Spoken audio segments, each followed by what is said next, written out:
Этот проект позволит Нижнекамскому нефтехиму втрое увеличить выпуск востребованной на рынке полимерной продукции.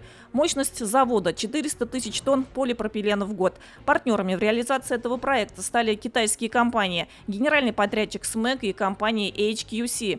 Все это очень известно не только в Китае, но и в мире корпорации. У них есть большой опыт реализации подобных проектов.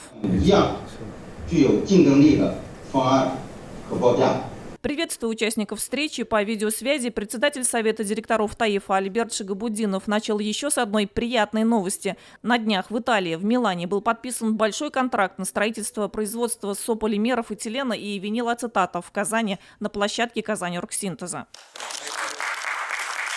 Что касается проекта по полипропилену, он уже заручился поддержкой властей. Письмо в адрес ТАИФа направил чрезвычайный полномочный посол России в Китае. Одобрили его и в Сибуре. Сегодня идет тесная работа с компанией «Сибур» по объединению наших активов. Китайские партнеры, в свою очередь, поблагодарили ТАИФ и Нижнекамский нефтехим за доверие. Выразили уверенность, что этот проект станет первым шагом к дальнейшему долгосрочному сотрудничеству.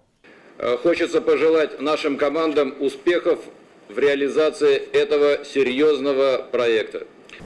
Уважаемый Айрат Фуатович, Ваня Ишуй, переходим к подписанию контракта на закупку и поставку оборудования. Подписание контрактов состоялось в режиме видеосвязи. Стороны обменялись подписями, памятными фотографиями. Генеральный директор Нижнекамского нефтехима Айрат Сафин подготовил своему китайскому коллеге сюрприз – небольшой презент со смыслом. Эту ручку я вам отправлю в честь уважения, благодарности и на память.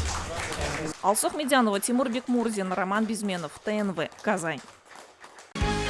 Закажи рекламу на ТНВ. Телефон в Казани 5 705 100.